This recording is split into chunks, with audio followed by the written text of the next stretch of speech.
Bien, je pense que c'est lancé. Bonjour à vous tous, bonjour à vous toutes. Content de vous retrouver en ce début d'année 2022. Je regarde 8 personnes. Je regarde si ça s'affiche sur mon iPad aussi. Parce que, voilà. Alors, je vois que Vincent Guillon, maire adjoint, est branché aussi. Donc, en charge de la communication, événementiel, Pauline Biotel, les écoles. Je vais en parler aujourd'hui, bien évidemment. Je vous propose, comme d'habitude, en fait, que je fasse un petit tour d'horizon de l'actualité. J'ai un certain nombre de sujets dont je peux vous parler. J'ai aussi noté des questions qui m'avaient été posées en amont donc, de ce Facebook Live. Donc, j'essaierai d'y répondre en cours de route. Et puis, évidemment, n'hésitez pas à me poser vos questions vous-même en direct. Donc, je salue les uns et les autres. C'est toujours sympa de commencer par des bonjours.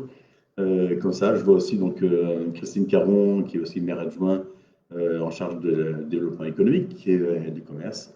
Voilà, il y a toujours des fidèles. J'aime bien vous saluer les uns et les autres. Donc, merci de votre fidélité. Donc, je commencerai par vous re-souhaiter aux uns et aux autres une excellente année, une très bonne année, encore plus que les années passées. J'ai l'impression que les vœux que nous adressons mettent surtout en avant la question de la santé.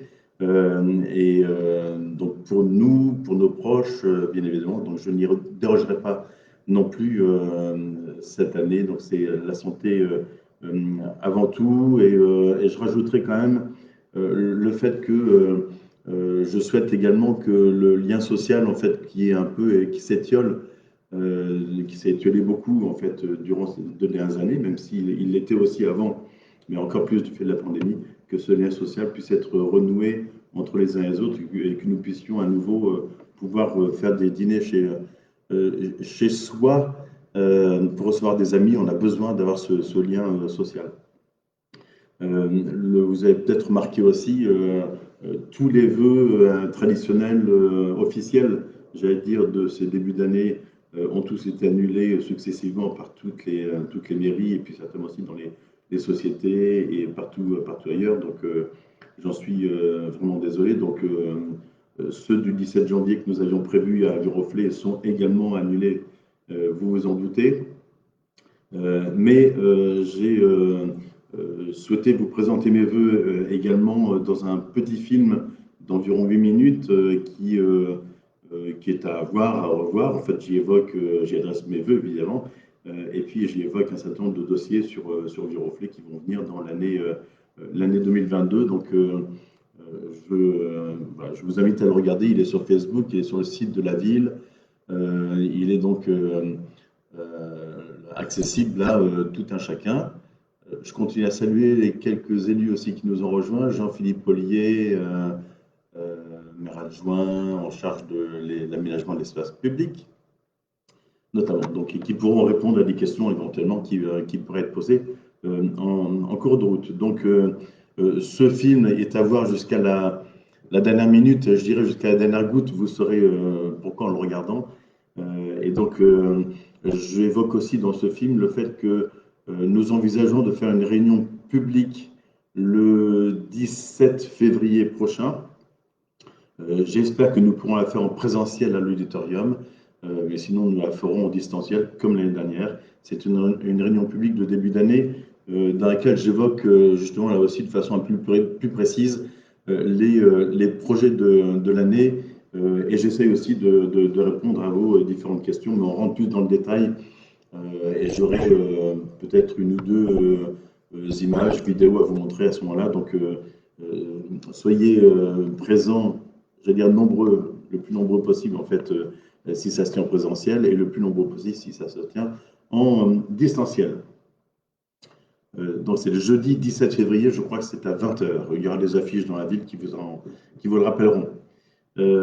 Évidemment, comme à chaque Facebook Live depuis maintenant presque 2 ans, je vais évoquer l'actualité Covid, hein, bien sûr. Vous avez tous vu qu'un arrêté préfectoral, euh, voilà, Pauline et Mathieu, la bonne année, on est tout un groupe de parents qui désespèrent de devoir aller à Vélizy, Versailles pour les tests Covid. Je parlerai des tests Covid, quelles solutions à venir. J'en parlerai bien évidemment tout à l'heure. C'est un sujet qui est un sujet qui vous préoccupe tous les uns et les autres.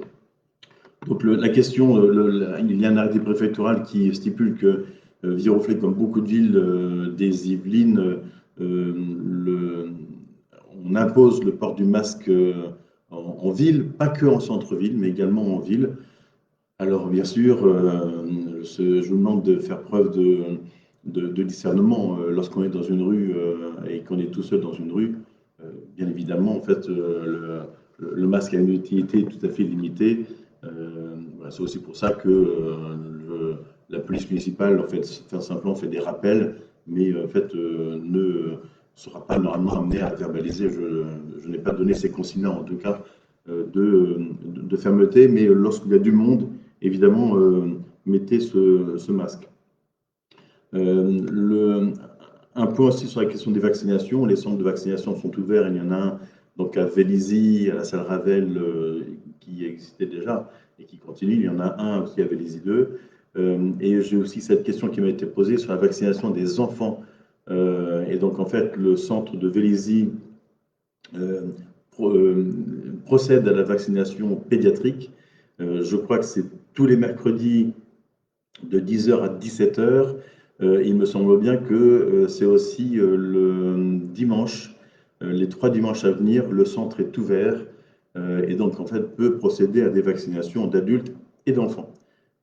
À partir du moment où, bien évidemment, vous êtes d'accord pour vacciner vos enfants, mais ça, c'est à chacun de le considérer.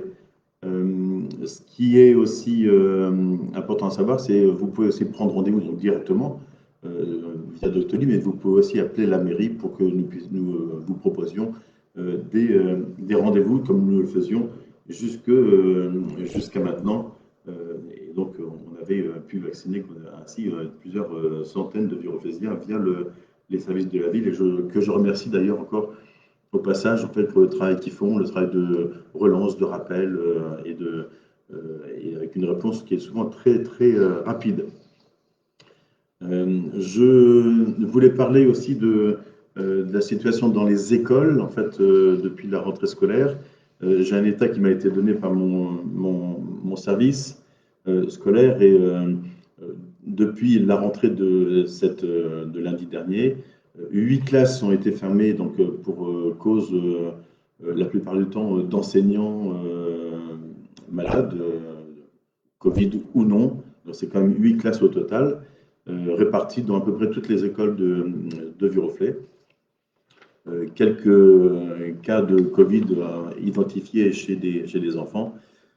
Et avec une grande difficulté, c'est le fait que l'éducation nationale n'est pas en mesure de remplacer les enseignants donc absents.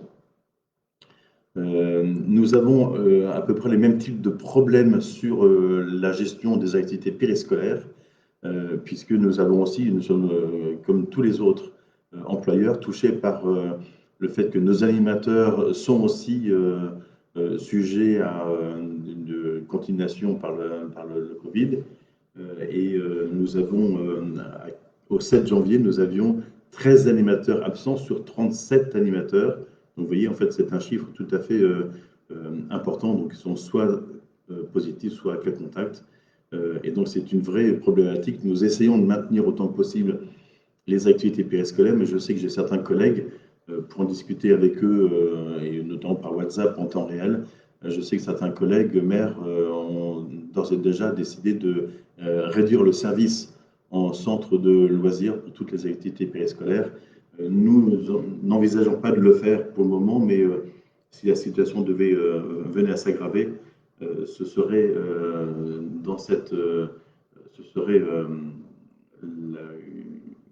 quelque chose à faire, certainement. Donc, à l'impossible, nous ne sommes pas tenus, en fait, en l'occurrence. Ceci dit, pour les enfants qui ne participent pas donc, à l'école et qui ont normalement des activités périscolaires. Nous avons mis un message sur le portail famille qui précise un certain nombre de situations. Et donc, nous avons décidé donc, de ne pas facturer, bien évidemment, les activités périscolaires auxquelles ils pouvaient être inscrits. Donc, que ce soit la pause méridienne ou la garde du matin, ou l'accueil du matin ou l'accueil du soir. Et donc, nous n'appliquons pas non plus de journée de carence. Donc, nous adaptons, nous n'avons pas rajouté en fait, à vos difficultés concrètes, quotidiennes, en fait, le fait de vous rajouter une dimension financière. Donc, nous ne facturons pas, bien évidemment. Ça, c'est pour vous rassurer, mais les infos sont disponibles sur le portail famille de toute façon. Je tiens aussi à vous dire, et vous êtes peut-être déjà au courant, qu'il y a un préavis de grève qui a été déposé au niveau de l'éducation nationale, et donc un préavis de grève pour la journée du 13 janvier prochain, c'est jeudi la semaine prochaine, et donc on ne sait pas quel sera le niveau de suivi de cette grève, mais d'ores et déjà, je peux vous dire que nous ne serons pas en possibilité d'assurer un service minimum tel que nous le faisons habituellement, étant donné notre manque d'animateurs. Donc là, en l'occurrence, j'en suis navré. On verra en fait ce qu'il en est en fonction du nombre de grévistes, mais d'après ce que je peux entendre au niveau national, il est fort possible que ces grèves soient tout à fait suivies. Je vois une question que je vais peut-être prendre tout de suite pour éviter qu'elle s'en aille. J'espère que les services Scander à Bassy, qui souhaitent une bonne année, merci beaucoup. J'espère que les services de la voirie ont prévu une meilleure sécurisation du passage du réseau piéton, notamment pour les enfants, et particulièrement sur la rue Genré, où les véhicules atteignent des allures folles. Bon, on a mis les allures folles, il faut aussi un peu modérer. On a mis un radar pédagogique qui enregistre les vitesses, et nous n'avons pas mesuré de vitesse folle, ou en tout cas la vitesse moyenne est tout à fait raisonnable. Voilà, donc, mais j'en parlerai peut-être un peu plus tard sur le fait que nous envisageons nous travaillons déjà sur le réaménagement du quartier du village, et donc la rue Genré fait partie de ces sujets-là, notamment aussi avec le réaménagement de la place de la Fête du côté de la piscine. Et donc des solutions devraient être trouvées dans les mois ou les 2-3 années qui viennent pour essayer de sécuriser davantage, notamment l'endroit de la rue Genré la plus étroite. Voilà. Mais pour ça, venez à la réunion du 17 où on fait branchez-vous si elle est en distanciel, du 17 février, vous aurez de cette façon des informations. Alors, Marianne Lopez, en fait, je répondrai à vos questions de tout à l'heure, en fait, que vous aviez posées en amont.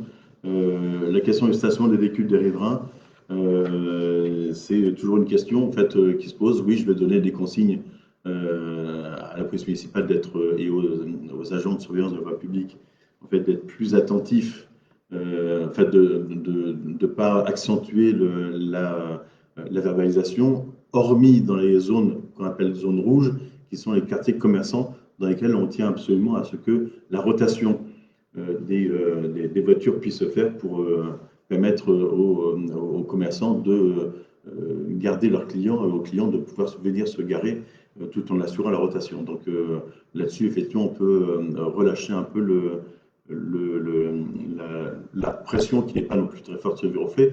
Je tiens à répondre à une de vos questions, d'ailleurs, Mme Lopez, en disant que le 22 décembre, je crois, vous avez été verbalisé alors que vous chargiez votre voiture en fait pour rejoindre votre famille en vacances. Clairement, la police municipale et les agents de surveillance de la République ont clairement ont l'habitude, en tout cas, de ne pas verbaliser des voitures qui sont visiblement en cours de chargement, c'est-à-dire que soit elles ont le coffre ouvert, une porte ouverte, tout ce genre de choses, et donc si une voiture est fermée, qu'elle est dans une zone payante et que le paiement n'a pas été effectué, les agents de la surveillance de la République ne peuvent pas savoir que les personnes sont montées chez elles pour prendre les valises en laissant la voiture fermée. Et donc ça, ils ne sont pas devins en l'occurrence. Donc voilà, donc on essaye de faire, de faire un peu d'avoir un peu de discernement.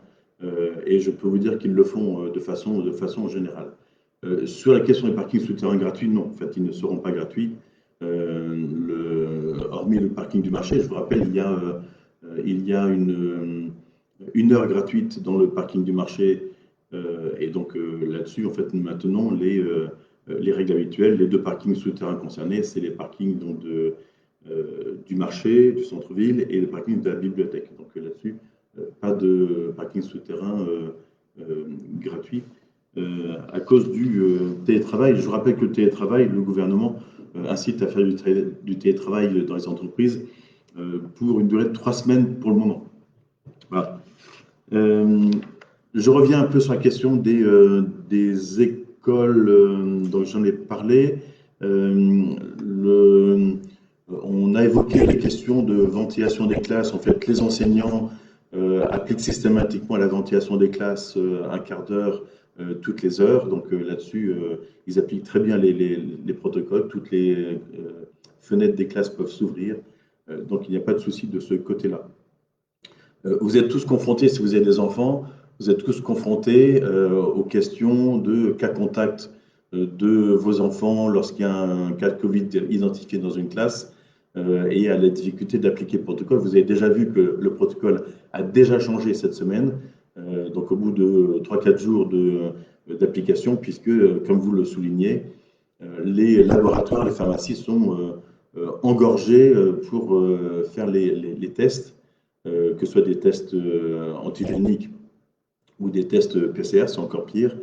Je vous demande vraiment instamment aux uns et aux autres d'être, je veux dire, gentils, en fait, bienveillants ou tolérants vis-à-vis de ceux qui proposent des tests, donc les pharmacies et les laboratoires. Même s'il faut attendre longtemps, ils ne sont strictement pour rien. Je peux en témoigner, en fait, pour avoir rencontré plusieurs pharmaciens.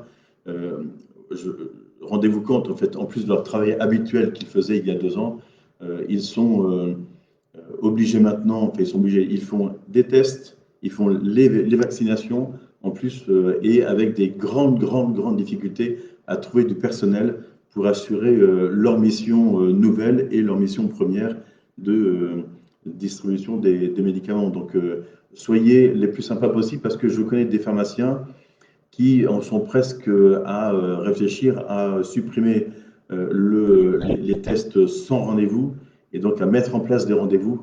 Et donc en fait, tout ça parce qu'ils n'en peuvent plus, hein, ils sont au bord de l'épuisement. Oui, je sais bien, 3 heures de queue dehors par 4 degrés, j'en suis tout à fait navré. J'ai vu plusieurs commentaires sur Facebook cette semaine.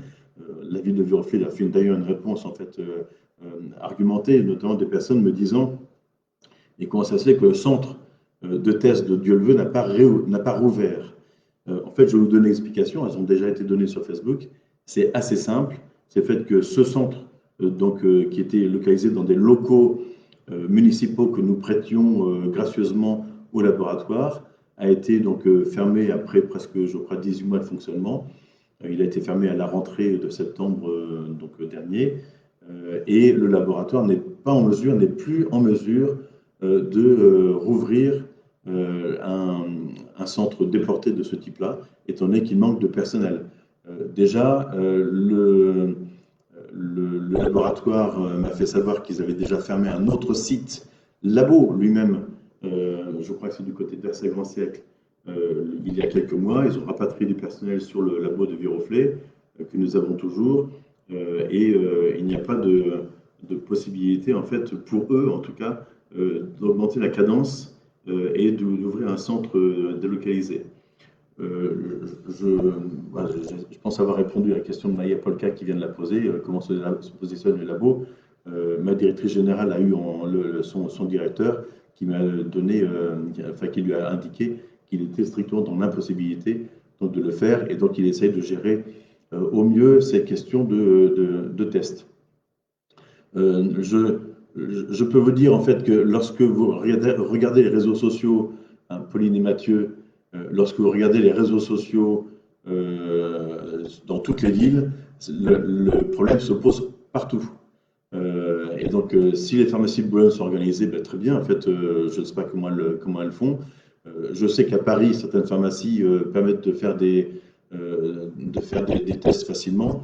Des pharmacies de Viroflay ne font pas de tests, en fait, parce qu'elles n'ont pas la possibilité de le faire à cause d'un manque de personnel. Elles font de la vaccination, mais pas des tests. Donc, et je n'ai aucune possibilité de les obliger. J'ai vu, en fait, Maria Maldonado Verdugo, serait-il possible d'organiser des tests par les infirmières sur les établissements scolaires? Oui, il faut trouver des infirmières. Voilà, je pense que on essaie de voir cette question avec l'éducation nationale également. C'est une idée, mais comme vous le savez, en fait, les infirmières, c'est une denrée rare, c'est une profession qui est très, très, très sollicitée, que ce soit à l'hôpital ou en libéral, et elles sont déjà surchargées.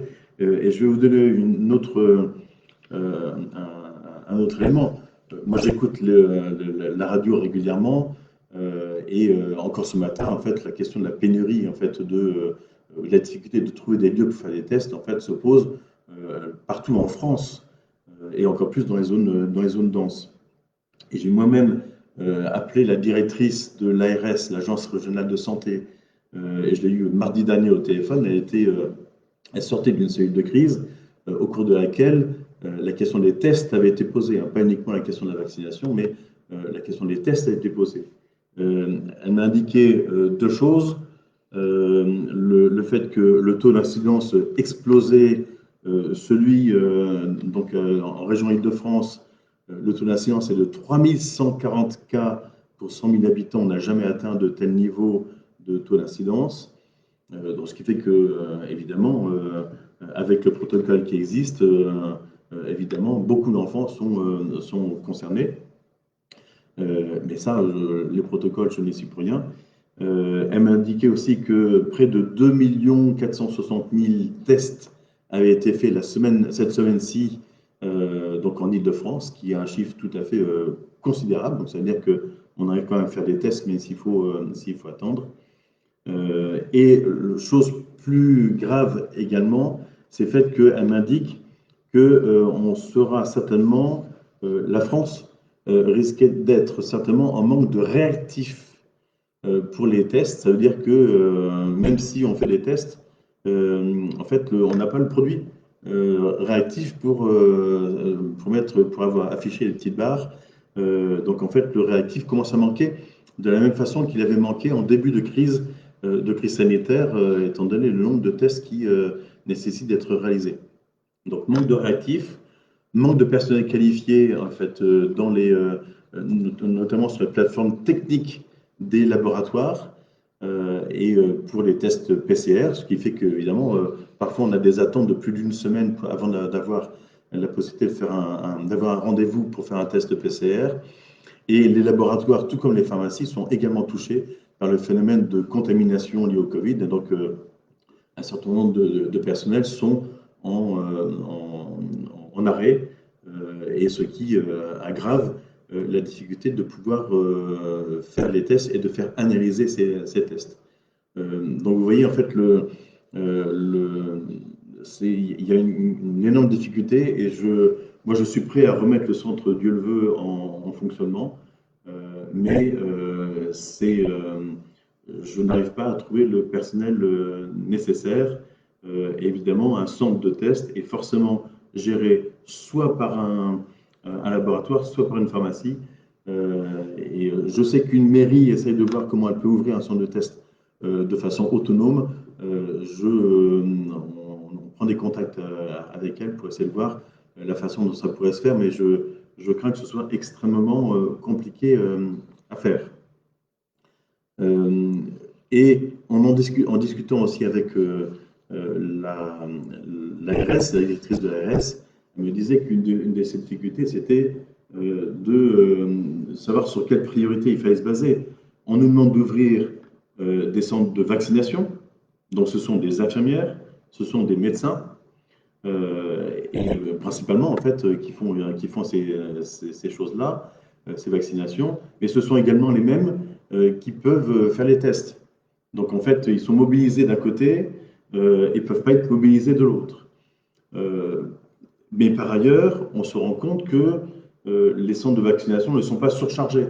C'est-à-dire qu'il y a des créneaux encore disponibles. Donc le personnel dans les centres de vaccination a quelques moments de répit, contrairement à ce qui pouvait se passer il y a quelques mois.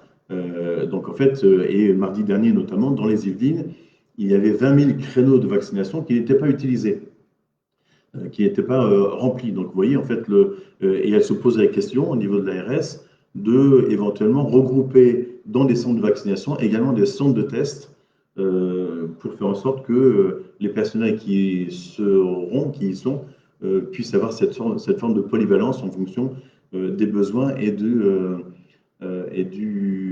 l'affluence dans ces différents centres. Voilà, donc là, voilà, écoutez simplement les infos, ça suffit pour savoir que le problème que nous rencontrons à Viroflay, c'est strictement le même partout ailleurs. Et moi, sur la boucle WhatsApp des maires de Versailles-Grand Parc, on a été amené à échanger beaucoup cette semaine et je peux vous dire que tous rencontrent strictement le même problème. Voilà un peu ce que je voulais faire comme point sur la question donc, de cette pandémie. Je suis un peu plus rassuré dans le sens où on nous dit que le nouveau variant est moins problématique pour la santé, qu'il est moins grave pour la santé. Néanmoins, il touche beaucoup plus de personnes.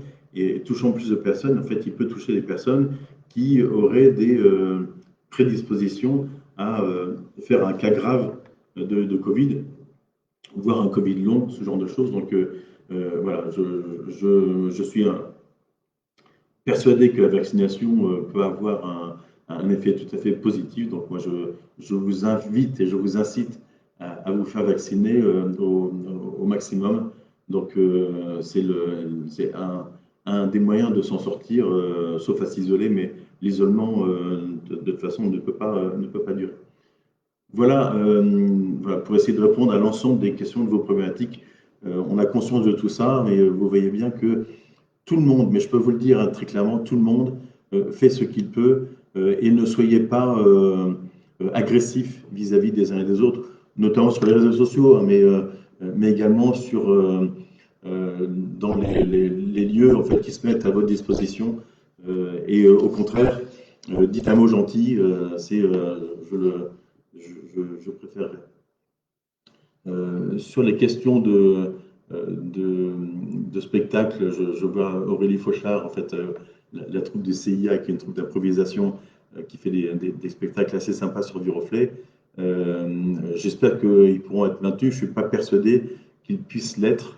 Et donc, voilà, s'il y en a un le 21 janvier, je ne suis pas certain que ce soit quelque chose d'hyper réalisable, sauf éventuellement à limiter un peu le nombre de personnes qui pourraient y venir. Voilà, donc je vois d'autres questions qui sont posées, notamment il y avait Madame Laborski qui s'est rebranchée là, sur ce coup-ci, qui, à l'issue du dernier Facebook Live, avait posé une question sur la difficulté à trouver des kinés sur Viroflay. Oui, en fait, on a la difficulté à trouver des kinés, des gynécos, des ophtalmos, des dermatos, en fait, même parfois des médecins généralistes. Oui, effectivement, il y a une vraie difficulté à trouver du personnel médical ou paramédical. C'est bien pour ça que Viroflay avait été placé il y a 4-5 ans en zone d'intervention prioritaire sur le plan de la médecine, et comme maintenant la plupart des villes en Île-de-France, parce qu'on manque de médecins, on manque de kinés, on manque de tout. Et c'est comme ça à Viroflay, comme c'est partout dans d'autres villes. Fort heureusement, on a quand même des professionnels qui s'installent, alors qu'ils ne peuvent pas accueillir l'ensemble des patients de tous les autres kinés qui ont pu être amenés à fermer.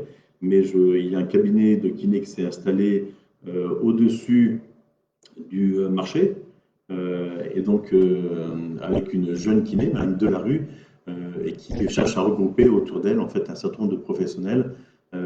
voilà, donc, et, fort heureusement, donc, les kinés qui existaient avant, c'était M. Pender, je crois, et puis Monsieur Devant, je ne sais plus exactement quel est son, euh, son nom, mais eux ont pris leur retraite et ils ont heureusement été remplacés par d'autres. Voilà. Donc c'est dans un local privé qu'ils ont, que Mme Delarue a réussi à acquérir. Sur le bâtiment à côté de la gare gauche, il y a un centre dentaire qui va ouvrir. Il y a une banderole en fait qui annonce l'ouverture de ce centre dentaire. Voilà, donc oui, Béatrice Ratier qui nous parle à nouveau des kinés. Oui, oui, qui répondent de façon agréable, qui ne prennent aucun patient. Ah oui, en plus, peut répondre de façon agréable. Je ne sais pas, on peut leur dire de répondre de façon agréable, mais je sais que tout cela est compliqué, mais euh, j'incite les uns et les autres éventuellement à inciter les enfants à faire des études de kiné, des études de médecine. Je suis très content que le numerus clausus ait été, semble-t-il, allégé ou supprimé depuis 2 ans. Et vous savez que former un médecin prend, je crois, 8 années. Donc on n'est pas prêt d'avoir la pénurie de médecins qui se calme. Je tiens quand même à vous dire que la ville, en fait, s'était engagée et avait racheté un cabinet médical, le cabinet Marivel en centre-ville, pas loin du marché, donc pour arriver à maintenir des médecins libéraux sur Viroflay.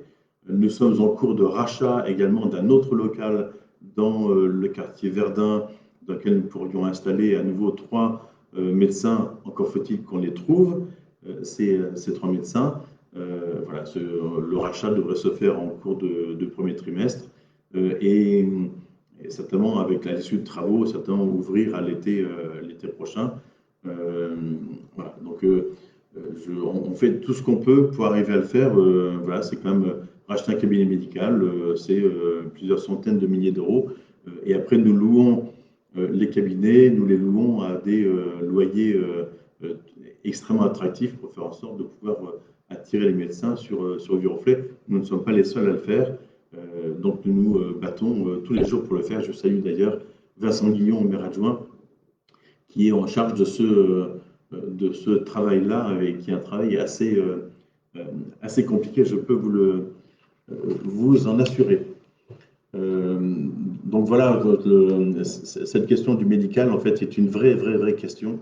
Et effectivement, nous ne sommes pas en race campagne ni au fin fond de la Lozère. Je n'ai rien contre la Lozère ou la Corrèze, mais nous sommes en zone dense et je crains d'ailleurs une chose, c'est que avec les mesures qui pourraient être prises, qui ont été prises en partie en fait au niveau de l'hôpital, et celles qui pourraient être prises ultérieurement, en fait, je crains que nous ayons que le travail en hôpital pour les infirmières ou des médecins soit plus attractif dans les années à venir que le travail en libéral, ce qui fait que nous aurons certainement, nous pourrions risquer d'avoir encore moins de médecins libéraux ou d'infirmières libérales qui s'installent. Donc, c'est une compétition un peu entre les deux types de médecine, la médecine de ville et la médecine d'hôpital, sachant que l'une et l'autre sont, j'allais dire, un peu sinistrés. Hein, vos commentaires nous le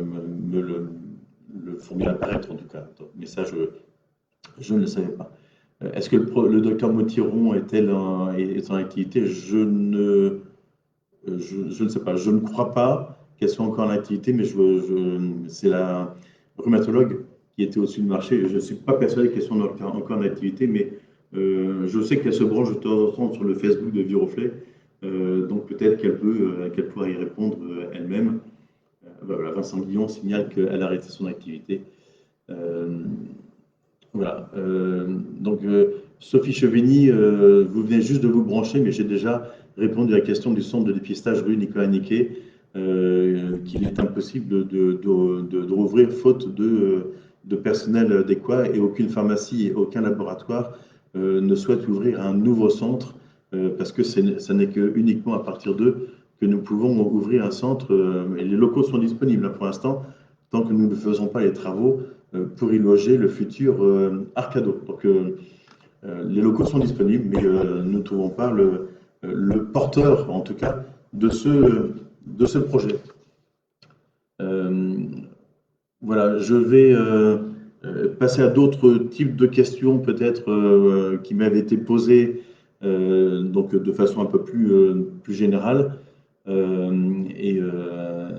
Oui, je remercie Mme Leborski de votre message gentil.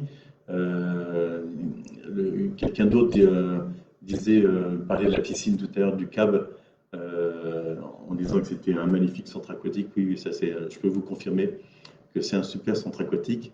Regardez ma vidéo des vœux, je l'ai tournée au centre aquatique donc de Bertizette.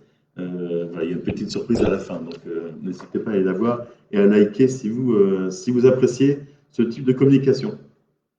Dans les questions que j'ai reçues, en fait, en amont de ce Facebook Live, en attendant d'en recevoir d'autres là, je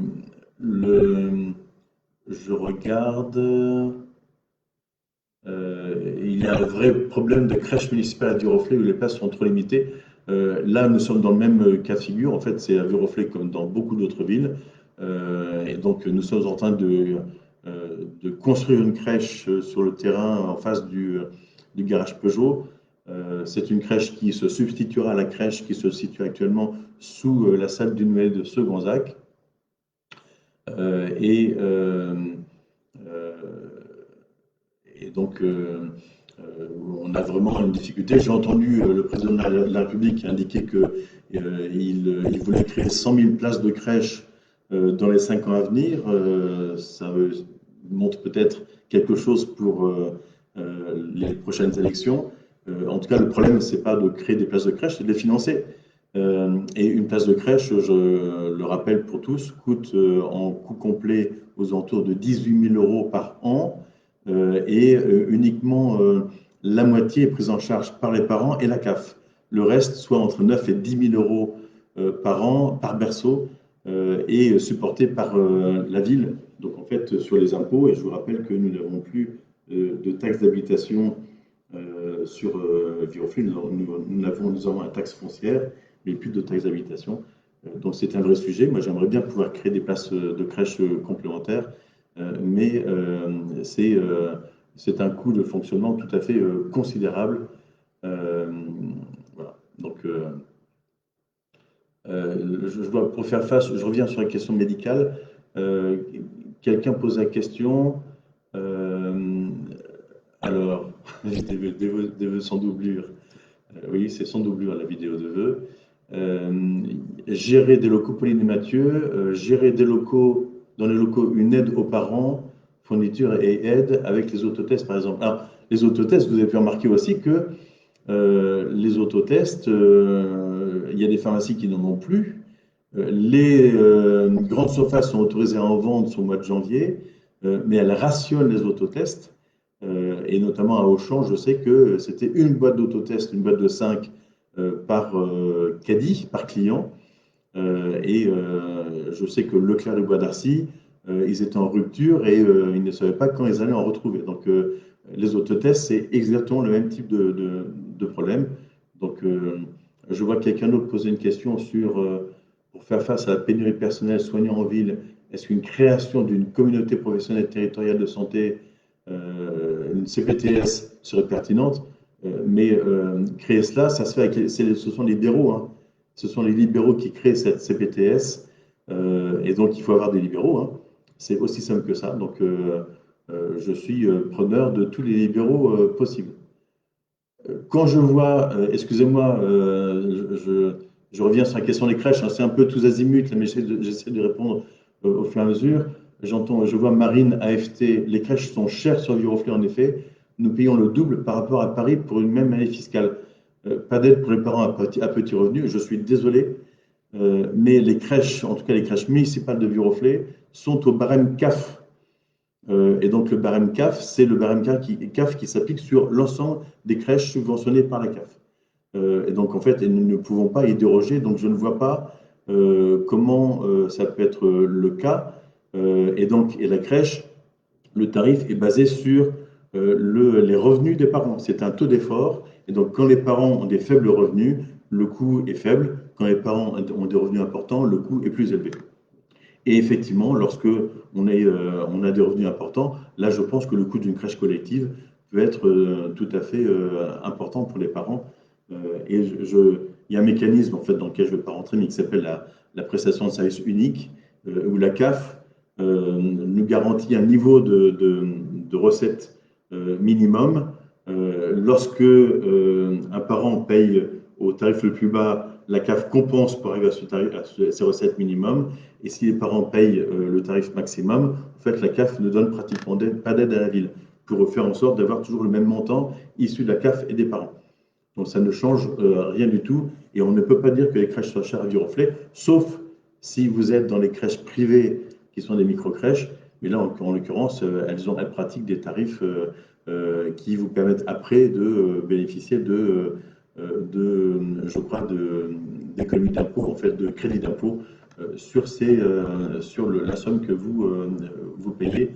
Donc, n'hésitez pas éventuellement à me dire dans quelle crèche c'est cher, mais en tout cas, il n'y a aucune raison que ça le soit compte tenu du mécanisme que je viens de vous expliquer.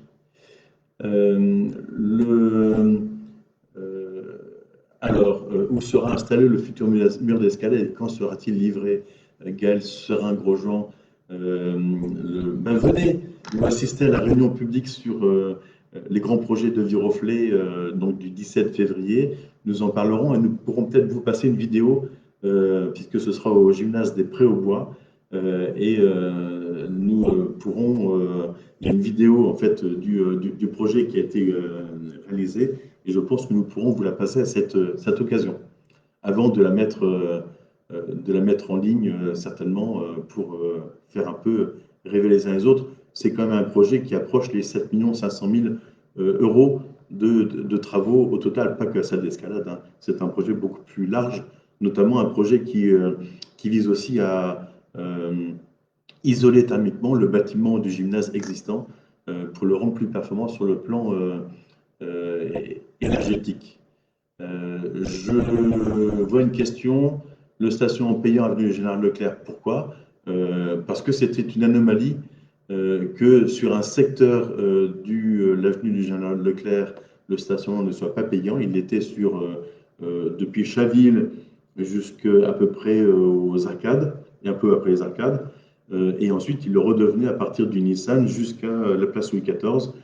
Et donc là, nous avons décidé d'harmoniser et de faire en sorte que ça soit payant sur l'ensemble de l'avenue pour faire en sorte que les places tournent. Et notamment, nous avions constaté qu'un certain nombre de garages qui se situent en fait sur ce secteur-là, il y en a deux notamment, en fait, embolisaient le secteur avec des voitures en réparation qui restaient parfois 1, 2, 3 semaines. Et donc, en fait, le stationnement payant devrait permettre de retrouver des places au profit de tous les riverains. J'avais une question prise précédemment, en fait, posée par Mme Traîneau sur est-ce qu'il est possible de se faire prêter une caméra thermique? À Viroflay, nous n'avons pas de caméra thermique. Je sais qu'il y a une association en fait, qui est financée en partie par Versailles Grand Parc sur Saint-Quentin qui fait peut-être ce genre de prêt. Nous allons essayer d'y réfléchir en fait, mais c'est toujours délicat de prêter une caméra thermique. En fait, souvent, l'utilisation d'une caméra thermique se fait à l'aide de conseillers ou de personnes qui peuvent ensuite vous donner des conseils pour améliorer l'isolation de votre maison. Donc en fait, la caméra thermique toute seule, semble-t-il, a une utilité certes, mais en fait elle confirme le fait que la plupart du temps, on a des déperditions d'énergie par les fenêtres, les bords de fenêtres, avec des ponts thermiques, et puis les déperditions thermiques en fait par les toits, donc qu'il faut isoler la plupart du temps. Donc voilà. Marine Lopez, c'est une question que vous aviez posée déjà en amont, je voulais y répondre. Toujours sur la question de stationnement, le Q-Park pour faire une demande de stationnement annuelle ne fonctionne pas. On va regarder. Jean-Philippe Ollier, en charge de l'espace public, en fait, va pouvoir regarder cette question et solliciter QPark, en fait, qui est en charge de la gestion des abonnements. Je rappelle que les abonnements dans les secteurs payants de Viroflay, indépendamment des secteurs commerçants, l'abonnement est à 21,50 € par mois, soit pratiquement 1 € par jour ouvrable, ce qui n'est pas excessif sur Viroflay. Est-ce que la ville peut envisager des colonies de vacances? Nous l'avions fait en son temps. C'est indépendamment de la crise sanitaire, mais nous avions abandonné les colonies de vacances du fait que c'était de moins en moins sollicité, en tout cas, sur Viroflay. Donc, voilà, c'est une question qu'on peut être amené à se reposer, mais nous ne l'avons pas mise à l'ordre du jour pour le moment.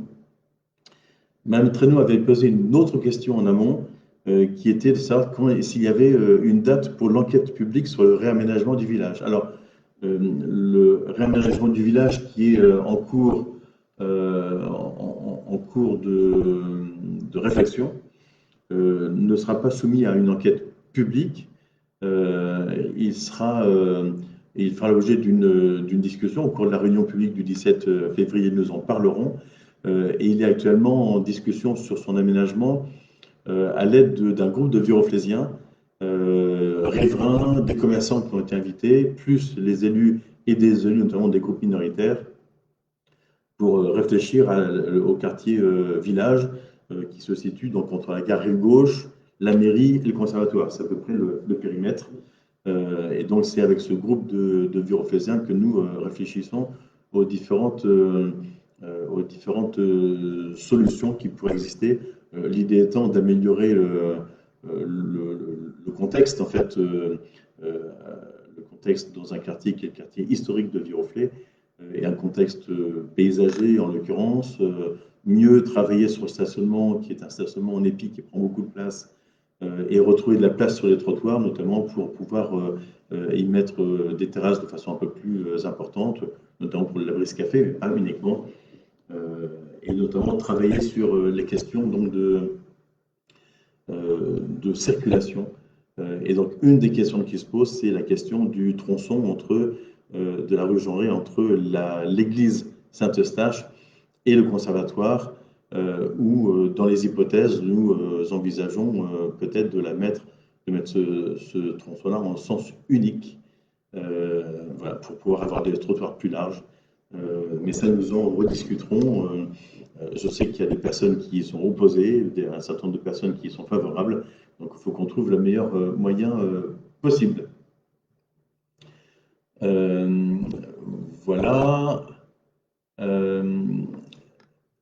Les colonies de vacances sur Versailles Grand Parc, en fait, ça n'est pas la compétence de Versailles Grand Parc hein, d'organiser des colonies de vacances. Arthur Bernadez, les voitures de la ville sont souvent garées rue Henri Belchinger, 3 ou 4 tout le week-end. Oui, donc là, effectivement, on a déjà donné des consignes pour que les voitures puissent se garer dans le parking de la mairie. Donc, nous les redonnerons si nécessaire. Il y avait une question à nouveau de Pauline et Mathieu, la question du recensement. Il fallait faire un recensement à partir de 16 ans. Oui, en fait, c'est obligatoire. En fait, c'est avec une attestation de recensement. Quand on sait qu'on sait tout sur tout, oui, là, c'est pas tout à fait vrai, je pense. Et donc, cette attestation de recensement que je signe de façon régulière, je les signe toutes, en fait, est nécessaire pour, je crois, passer le bac, se présenter au bac, et je ne sais plus pour quoi d'autre. Donc, en fait, il y a éventuellement pour s'inscrire, je crois, aussi dans la fonction publique, parce qu'il me semble bien. En parlant de recensement, je voulais vous donner une information sur le fait que la campagne de recensement va recommencer comme chaque début d'année. Et donc, nous avons 4 agents recenseurs qui vont parcourir Viroflay. Je vous rappelle aussi que le recensement, c'est un recensement de 8% de la population, donc, nationale chaque année. Et donc, c'est dans ce cadre-là, c'est l'INSEE qui nous détermine les adresses à recenser. Et donc, les agents recenseurs, ils sont 4. Je vous donne les noms, parce que si vous êtes amené à être recensé, il y a Pierre de Baseler, Léa Dury, Daniel Der et Marilus Mérignac, qui ont une carte officielle de recensement qui est signée avec leur photo. Donc, ils vous donnent des documents où ils vous demandent d'aller remplir le questionnaire sur Internet. Et donc, voilà, simplifier alors la tâche en remplissant le questionnaire autant que possible par Internet. C'est pas très long et c'est parfois difficile en fait d'arriver à le faire. Manuela Rochard, un local commercial est actuellement vacant, il paraît que la mairie est intéressée. Oui, effectivement, j'en ai parlé tout à l'heure, c'est bien celui-ci que la mairie souhaite acheter. Nous avons trouvé un accord sur le prix avec les propriétaires. Donc c'est bien celui-ci qui est concerné. Merci Marianne Lopez pour le bon accueil que vous signalez et les remerciements pour l'accueil que vous avez eu au niveau de la mairie pour passeport et carte d'identité. Voilà, alors, il y a beaucoup de questions, de remarques, donc j'essaye de les prendre au fur et à mesure. Donc, Édouard Durier, la question du ramassage. Oui, je voulais parler un petit peu des compétences strictes de Versailles Grand Parc, des choses qui me sidèrent encore. Le ramassage des sapins. Il y a des affiches qui ont été mises sur Facebook, sur Internet, on trouve toutes les informations. Les sapins sont à mettre sur le trottoir le lundi 10 au soir et seront ramassés le mardi 11 partout dans la ville. J'ai vu des sapins sortir dès le 28 décembre en fait sur le trottoir. Et donc voilà, donc sortez-les si vous en avez à sortir, sortez-les le lundi 10 pour qu'ils soient ramassés le mardi 11. J'ai aussi vu des encombrants n'importe quand, n'importe où, et j'ai vu des débats sur Facebook qui m'ont sidéré. Je peux vous dire, rien du tout ne peut excuser des sorties d'encombrants en dehors des créneaux de ramassage, pas même l'obligation de vider un appartement après le décès d'un proche. J'ai vu cette excuse en fait qui avait été mise sur, excuse-moi de dire c'est une excuse, mais qui a été mise sur Facebook. Il y a des Emmaüs peut vider des logements, il y a des déchetteries qui existent, notamment celle de Buc qui a moins de 15 minutes de Viroflay. Donc il y a tout ce qu'il faut pour ne pas encombrer les trottoirs et dégueulasser notre ville comme on dit, emmerder les piétons. Et donc en fait, et si on n'a pas de véhicule, il y a des loueurs à proximité qui sont en mesure de louer les véhicules pour amener les encombrants dans les déchetteries. Donc de grâce, respectez les encombrants, les horaires, les jours. N'y mettez pas n'importe quoi encore. J'ai eu des télés, j'ai vu des frigos, j'ai vu des... qu'est-ce que j'ai vu d'autre? J'ai vu des ballons d'eau chaude. Un ballon d'eau chaude, me dites pas que c'est pas un plombier qui remplace un ballon d'eau chaude. Dans ce cas, le plombier doit ramener le ballon d'eau chaude et c'est lui qui doit s'en débarrasser et non pas sur le trottoir. Voilà, donc si vous faites des travaux, que vous êtes des professionnels, ce sont eux qui vous facturent d'ailleurs hein, la remise en déchetterie des déchets et des gravats. Donc demandez-leur de bien le respecter et c'est pas dans la forêt non plus qu'on s'en débarrasse. Voilà, ça c'est quelque chose qui m'agace de façon régulière. Et depuis le 1er janvier, il y a une nouveauté, c'est le fait que les emballages, maintenant vous pouvez mettre beaucoup plus de choses qu'avant, notamment le pot de yaourt qui n'était pas pris avant, d'autres types d'emballages. Maintenant, tout ça rentre dans les déchets, dans les containers jaunes. Voilà, donc ce qui fait que ça va réduire encore plus le volume de déchets mis dans les containers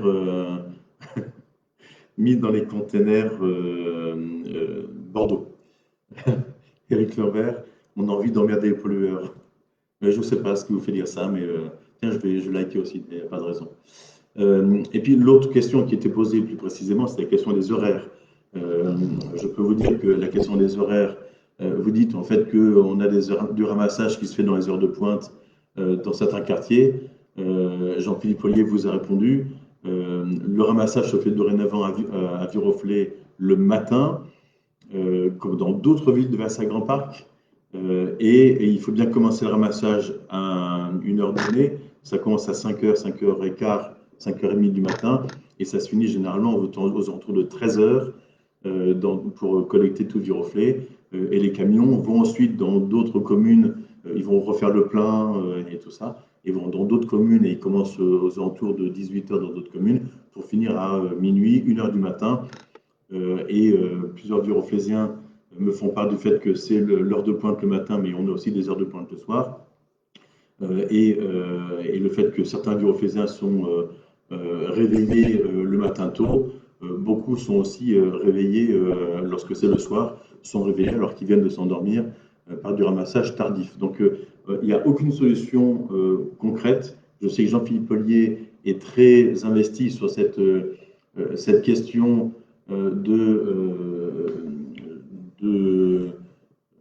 des horaires, et on essaie de trouver les meilleurs itinéraires possibles, mais nous ne pourrons pas satisfaire tout le monde, et nous évitons de faire passer les bennes dans les quartiers d'école aux alentours des rentrées scolaires. Donc entre 8h et 9h moins le quart, on évite les quartiers d'école, donc évidemment, ces quartiers-là sont collectés avant ou après, et les écoles sont un peu réparties dans tout Viroflay, donc c'est un peu cette difficulté à laquelle nous sommes confrontés. Voilà, donc c'est pour ça que je voulais le préciser, et ce n'est pas en faisant des pétitions que les choses pourront être évoluées, parce que décaler un horaire sur une rue, c'est forcément mettre une benne sur le même horaire d'une autre rue et créer les mêmes types de difficultés dans d'autres villes. Alors, une autre information, je vois qu'il y a des questions auxquelles il est répondu en fait par Jean-Philippe Ollier notamment. De passage pour les poubelles jaunes, non, ça ne va pas être possible. L'idée générale, c'est de réduire le nombre de passages au final, puisque en fait, dans le coût des ordures ménagères, le coût le plus important, c'est la collecte, et après, il y a le traitement lui-même, et la collecte, c'est des camions, c'est donc des passages matinaux ou tardifs, et donc nous ne pouvons pas augmenter le nombre de passages, et d'ailleurs, la question se pose de réduire le nombre de passages sur les déchets ménagers, et certaines communes sont déjà passées à une collecte par semaine, ce qu'on appelle en C1, une collecte. Donc en fait, nous ne pourrons pas faire de trucs. Donc je pense que lorsque vous avez des cartons, il faut les écraser, à mon avis. Voilà. Donc il faut faire les choses pour essayer d'optimiser les conteneurs. Si vous avez un petit conteneur, vous pouvez demander un plus gros. Il ne faut surtout pas hésiter. Pardon. Je voulais vous dire aussi deux autres choses sur le fait qu'on a parlé tout un petit peu de police municipale. Si vous cherchez à voir la police municipale, donc déjà vous pouvez l'appeler. Si vous cherchez à la voir, elle n'est plus provisoirement en tout cas dans les locaux actuels juste à côté de la mairie. Elle se situe maintenant au 191 avenue de Général Leclerc, dans les locaux dans lesquels se situe le service de l'urbanisme et donc urbanisme et services techniques. Tout ça est provisoire parce que nous engageons des travaux dans les locaux actuels de la police municipale pour l'accueillir à l'issue de ces travaux. Et donc, ces travaux devraient durer 5 à 6 mois pour un poste de police municipale plus accueillant pour tous et plus pratique pour la police municipale qui y travaille. Voilà. Donc, c'est pour ça qu'elle ne sera pas accessible là, mais au 191. Et puis une toute dernière chose, en fait, au 1er janvier 2022, nous avons fusionné nos services de soins infirmiers à domicile, gérés par la ville de Viroflay, avec ceux de Chaville. Et donc, ça, c'est une demande de l'ARS. Et donc, ça ne changera rien. sur ce service de soins infirmiers à domicile, pour lesquels nous avons 41 lits pour Viroflay et 60 pour Chaville. Et donc, ce service de soins infirmiers à domicile, c'est pour les personnes qui sont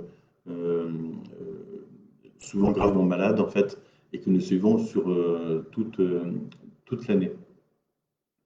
Voilà, sur le fait qu'il faudrait faire plusieurs passages parce que les éboueurs oublient les poubelles. Je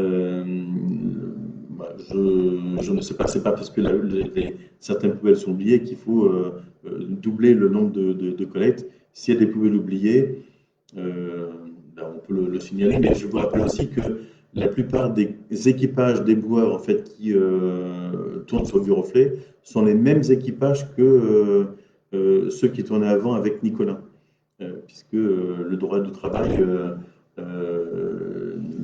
fait que lorsqu'une prestation en fait, est reprise par un autre prestataire, le personnel doit être pris. Après, le personnel fait ce qu'il veut. Mais je sais que des éboueurs de Viroflay, d'anciens éboueurs, continuent à travailler pour le nouveau prestataire. Je ne sais plus votre question. Aurélie Fauchard, allez-vous maintenir les spectacles? En fait, pour l'instant, on n'a pas prévu d'annuler nous-mêmes les spectacles. Nous annulons des activités municipales. J'ai parlé des vœux. La fête des seniors, par exemple, qui devait se tenir le 15 janvier prochain, a aussi été annulée.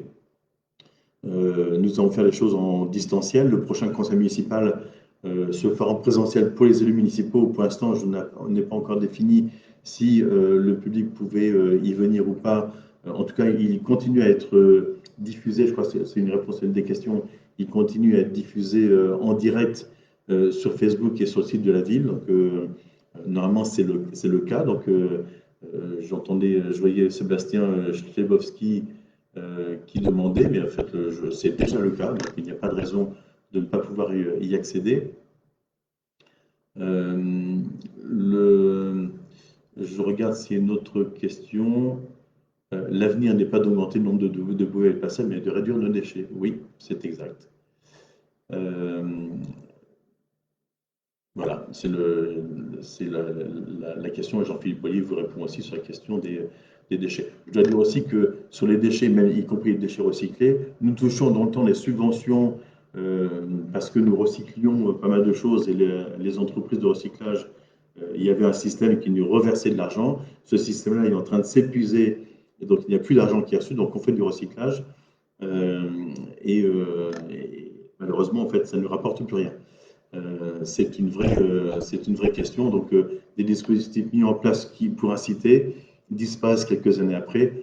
J'en suis franchement navré. Je dois dire une chose à ce sujet d'ailleurs, au sujet de compensation de systèmes qui disparaissent. J'ai été étonné cette semaine. Vous savez, il y a maintenant une obligation de scolarisation à partir de 3 ans. Donc, c'est-à-dire que les enfants qui étaient scolarisés avant en école maternelle dans des écoles privées, la ville n'avait pas à subventionner ces écoles privées. Maintenant, nous sommes obligés de le faire.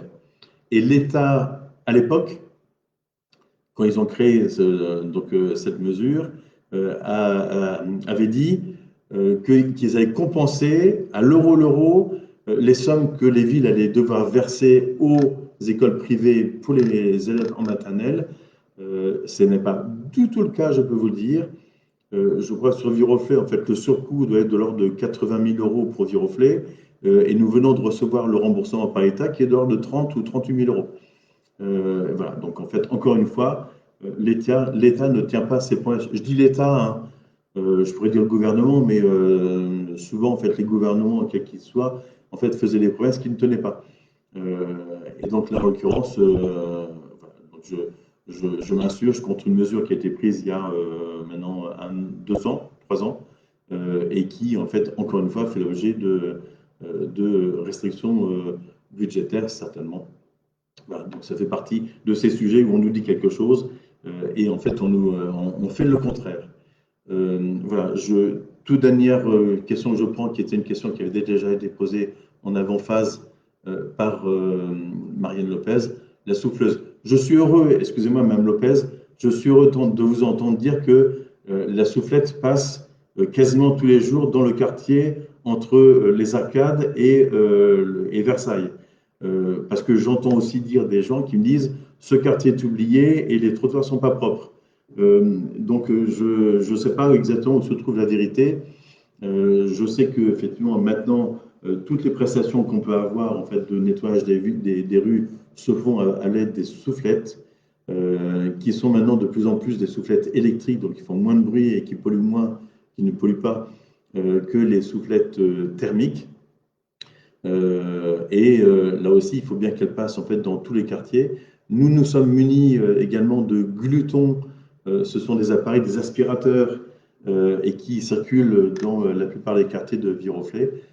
Et cela, en fait, passe régulièrement. Donc, nous avons augmenté le niveau de prestation de nettoyage des rues de Viroflay. Voilà. Et donc, on est sur une mécanique qui est une mécanique de nettoyage qui ne se fait plus au balai. Peut-être dans Paris, mais c'est le personnel de régie en fait, de la ville de Paris. Mais maintenant, c'est la soufflette qui est utilisée. Voilà, c'est une tendance qui malheureusement en fait est incontournable. Les options au balai coûtent beaucoup plus cher et quand elles sont encore proposées par certains prestataires. Voilà, je vais arrêter là ce Facebook Live, il est midi 7.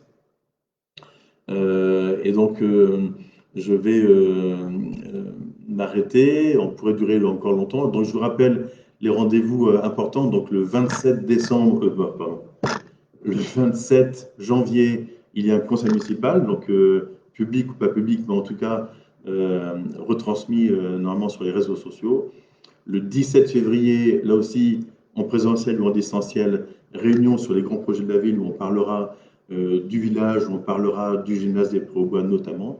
Voilà, ce sont des réunions qui vous permettent d'être informés sur ces projets, d'y participer, de donner votre avis, en plus des personnes concertées. Je peux vous dire que pour le gymnase des Prés-aux-Bois, évidemment, l'USCV a été concerté largement en amont pour faire le projet et le programme le plus pertinent possible.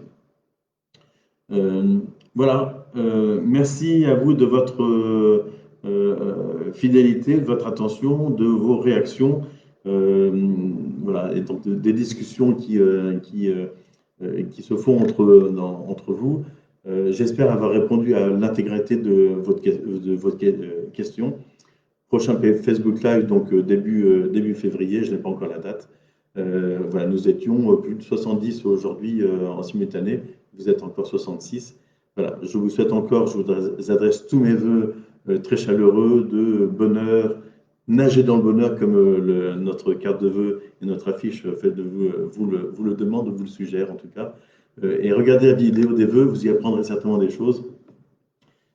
Et puis dites-nous ce que vous en pensez. Donc, et à très bientôt sur les réseaux sociaux ou en ville.